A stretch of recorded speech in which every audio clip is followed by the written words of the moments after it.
السلام علیکم۔ تمہارے دل کی تڑپ اور بے قراری کو وہ رب جانتا ہے، وہ اللہ ہی ہے جو سب دیکھ رہا ہے۔ وہ ہمیں کبھی تنہا نہیں چھوڑے گا، وہ مشکل میں بھی یاد رکھتا ہے، جو آسانیاں بھی ساتھ دیتا ہے۔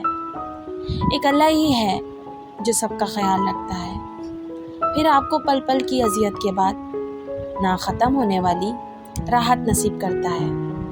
ایک لمبے انتظار کے بعد صبر کا صلہ آپ کو سکون کی صورت میں ملے گا۔ اس کی رحمت سے نا امید مت ہونا، یقیناً اس کی رحمت سے نا امید وہی ہوتے ہیں جو کافر ہوتے ہیں۔ وہ تو ان دروازوں کو بھی کھول دیتا ہے جن پر تم دستک نہیں دیتے، تو وہ ان دروازوں کو کیوں نہیں کھولے گا جن پر تمہارے مسلسل دستک کے نشان ہیں۔